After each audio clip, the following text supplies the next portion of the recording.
तुम्हारी माँ ने तुम्हें सिखाया नहीं अपने आदमी को बस में कैसे रखना है? अरे लड़का तो शरीफ है हमारा, बस मोहल्ले के लड़कों ने इसे बिगाड़ दिया है। इसका ब्याह कर दूंगी तो सुधर जाएगा। कोई लड़की बताओ जीजी, कम पढ़ी लिखी हो, चाहे कितनी भी गरीब हो, अपने ही घर के जोड़े में विदा कर लाऊंगी। शांति जी ने नीलम जी से कहा। शांति जी का बेटा माधव था तो सिर्फ 21 बरस का, पर शायद ही ऐसा कोई नशा होगा जो उसमें नहीं था। गली पड़ोस में जब भी कोई बेटी की शिकायत लेकर आता तो वो एक ना सुनती, बल्कि अपने बेटे की ही हिमायत करती थी। माधव को एक दिन उसके दोस्तों के साथ पुलिस ने पकड़ लिया। जैसे तैसे करके शांति जी ने छुड़वा तो लिया, पर उस दिन के बाद वो थोड़ा सहम गई। ऐसे ही चलता रहा तो कल को कौन इसका रिश्ता करेगा? वंश कैसे आगे बढ़ेगा? बेटा तो माँ की एक ना सुनता था। शांति जी मंदिर में पुजारी के पास गई और उसके लिए ताबीज बनवाया। पुजारी जी ने कहा, गायत्री मंत्र का जप करवाओ और बेटे को ब्याह दो, सुधर जाएगा। शांति जी ने वही पल्लू को गांठ लगा ली। 6 महीने के अंदर लड़के का ब्याह कराना ही है। लड़की की तलाश शुरू हुई। आसपास के लोगों को तो माधव की हरकतों की सारी जानकारी थी, किसी ने रिश्ता नहीं बताया। अंत में शांति जी की बहन नीलम जी ने रिश्ता बताया। लड़की की 4 बहनें थी। अभी लड़की ने 12वीं पास ही की थी।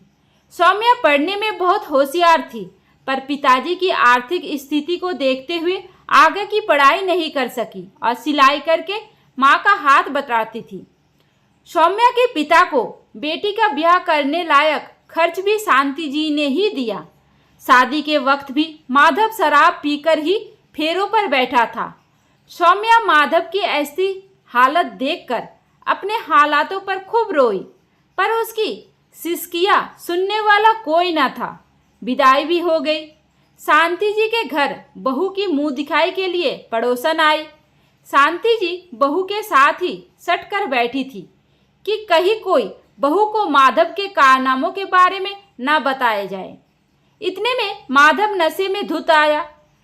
बहू की मुंह दिखाई में आए पैसे उसने छीन लिए। शांति जी रोकती रह गई। माधव ने माँ को धक्का दिया और गिरा दिया। नई बहू के सामने ये अपमान देखकर शांति जी तिलमिला गई और बहू को ही खरी खोटी सुनाई। तुम्हारी माँ ने तुम्हें सिखाया नहीं अपने आदमी को बस में कैसे रखना है? सौम्या हैरान थी। जिस घर में आए अभी 48 घंटे भी नहीं हुए, उसका 21 साल से उनके पास रहता बेटा मैं अपने बस में कैसे करूं? जब 21 साल से उनके बस में नहीं आया तो मेरे क्या आएगा? अब सोचती रहेगी या खड़ी होकर घर के कामों में भी लगेगी? सौम्या रसोई की रस्म की तैयारियों में लग गई। इतने में कमरे से कुछ गिरने की आवाज आई। अंदर गई तो देखा माधव बिस्तर से नीचे गिर पड़ा। माँ जी, ये गिर गए, जल्दी आओ। शांति जी दौड़ती हुई बेटे के कमरे में गई। बेटे की हालत देखकर रोते हुए बोली, अरे मेरा बेटा थक गया होगा इस शादी ब्याह के झमेले में, ऊपर से ये इसके दोस्त, इतने पिला दे इसे। बहू अब तेरी जिम्मेदारी है, इसे अपने से ऐसे बांध के रख कि बाहर जाए ही ना। सौम्या ने कहा, माँ जी मैं कैसे? शांति जी ने कहा, अरे आदमी की जात तो तुम ना जानती हो, शराब से ज्यादा औरत का नशा होवे है। अभी तो तुझे ब्याह कर लाई हूँ, वरना इन आवारा लड़कों के साथ नुक्कड़ पर खड़ा होकर मोहल्ले की लड़कियों को परेशान करता था। शांति जी को लगा बात बातों में कुछ ज्यादा ही कह गई। बहू को झिड़कते हुए बोली, अरे जा पानी ला, यहाँ जासूसी करने में लग गई।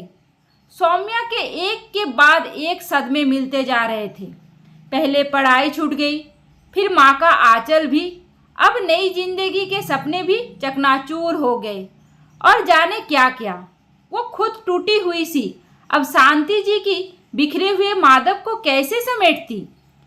फिर भी पिता की गरीबी, बहनों की जिम्मेदारी, उससे वो सब करवा रही थी जो उसने सोचा तक नहीं था।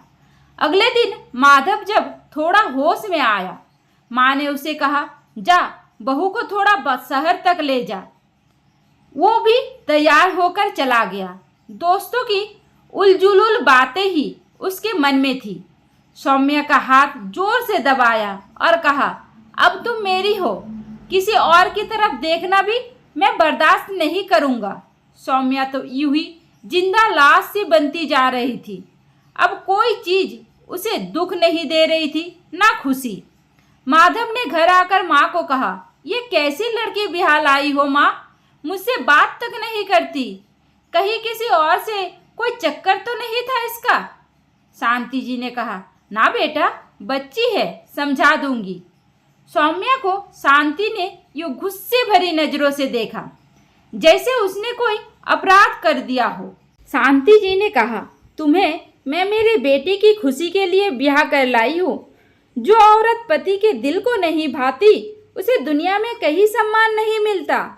सौम्या को घर की बहुत याद आती थी, पर रो भी नहीं सकती थी, वरना माधव कहता कि किसकी याद में डूबी हो। फिर घर में वही झगड़ा। कुछ महीने बाद शांति जी को पता चला कि सौम्या उम्मीद से है। उन्होंने माधव को सौम्या का ध्यान रखने को कहा। माधव ने नशे में माँ की बात को अनसुना कर दिया। एक रोज सौम्या बेहोश होकर गिर पड़ी। हॉस्पिटल पहुँचे तो पता चला गर्भपात हो गया। उसके शरीर पर भी नाखूनों के निशान थे। डॉक्टर साहब ने कहा, बेटा तुम्हारी उम्र कितनी है? सौम्या ने कहा, जी 18 साल। डॉक्टर साहब ने कहा, तुम्हारे साथ कुछ गलत हुआ है क्या? सौम्या कुछ बोल ही नहीं पाई, बस रोने लगी। डॉक्टर ने सौम्या की सासू माँ को बुलाया और सारा मामला बताया। शांति जी ने कहा, अरे ये गरीब घर की लड़की है डॉक्टर साहब, कुछ खाया पिया नहीं अच्छे से, शुरू से ही कमज़ोर थी। अब आपका कानून पति पर भी जबरदस्ती करने का केस करेगा क्या? डॉक्टर साहब ने कहा, क्यों नहीं, पति पर भी केस हो सकता है। तुमने बहू की हालत देखी है, कितनी कम उम्र में इतनी पीड़ा। शांति जी ने कहा, डॉक्टर साहब ये तो नए जमाने के चोचले हैं। 16 साल की उम्र में मेरे 2 बच्चे हो चुके थे। ये तो खुद ही रोती रहती है सारा दिन। इतना पैसा खर्च करके अपने बेटे का घर बसाया था, बेटा भी नहीं सुधरा और ये नई मुसीबत भी गले पड़ गई।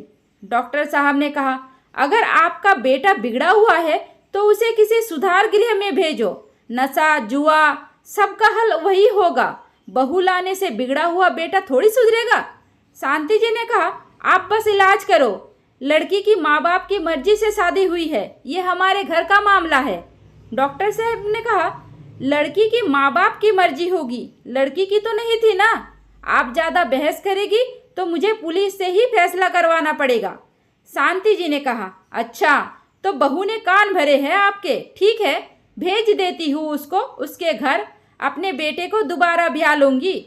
सौम्या ने डॉक्टर को हाथ जोड़कर मिन्नतें की, मुझे कोई शिकायत नहीं, आप इस मामले से दूर रहे, मुझ पर बस इतना ही एहसान करे।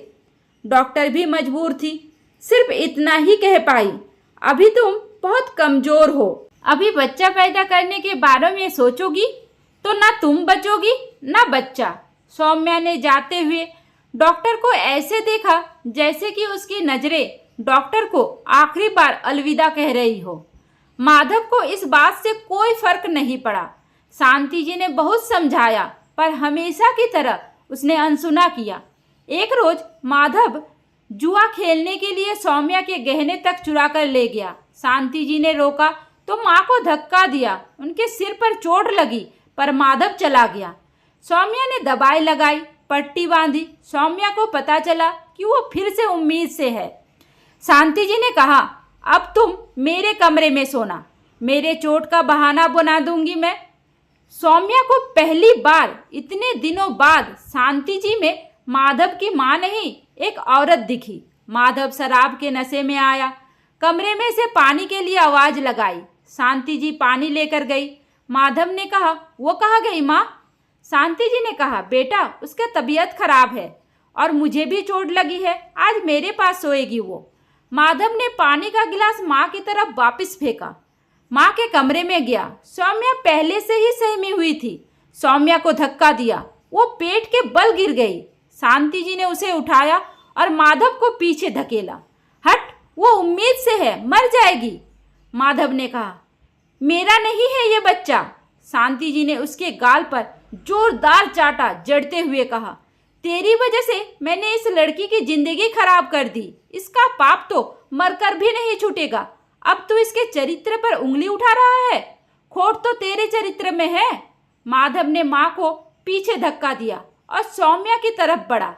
शांति जी ने पूरी हिम्मत से उसे धक्का मारा। वो नशे में लड़खड़ा गया। शांति जी ने अंदर से कमरा बंद किया और पुलिस को फोन किया। पुलिस ने माधव को नशा मुक्ति केंद्र भेजा। शांति जी ने सौम्या से कहा, बेटा मुझे माफ़ कर दे, तेरी अपराधी हूँ मैं। मेरी गलती की कोई भी सजा दे, मुझे मंजूर है। तू कहेगी तो तेरी दूसरी शादी कर दूंगी मैं। बस अब बेटे के मुंह में और अपराध नहीं करूंगी। सौम्या ने कहा, माँ जी गलती सिर्फ आपकी नहीं, मेरे माता पिता ने अपनी गरीबी के चलते बिना जांच किए मेरे शादी कर दी। आप मेरे लिए कुछ करना ही चाहती है तो मैं आगे पढ़ना चाहूँगी। शांति जी ने कहा, ठीक है, तेरी और तेरे बच्चे की पूरी जिम्मेदारी मेरी। तू अब बहू नहीं, बेटी बनकर रहेगी मेरी। सौम्या को अपनी माँ मिल गई। दोनों गले मिलकर खूब रोई। दोस्तों, आज भी ये 20 साल पहले की घटना देखने को मिल जाती है। गरीबी और बिना जांच किए विवाह में औरत के पास पछतावे के अलावा कुछ औरत को ही औरत का सहारा बनने की ज़रूरत है। दोस्तों, उम्मीद करती हूँ आपको हमारी कहानी पसंद आई होगी। कहानी पसंद आई है तो वीडियो को लाइक करें, चैनल पर नए हैं तो चैनल को सब्सक्राइब करें और हाँ, नोटिफिकेशन बेल को ज़रूर दबाइए ताकि अगली अपडेट सबसे पहले आपको मिले। धन्यवाद। दोस्तों, इस कहानी में सबसे अच्छा चरित्र आपको किसका लगा, सास की या बहू की? मुझे कमेंट करके ज़रूर बताइए। उम्मीद करती हूँ आपको हमारी कहानी पसंद आई होगी। कहानी पसंद आई है तो वीडियो को लाइक करें, चैनल पर नए हैं तो चैनल को सब्सक्राइब करें और हाँ, नोटिफिकेशन बेल को ज़रूर दबाइए ताकि अगली अपडेट सबसे पहले आपको मिले। धन्यवाद।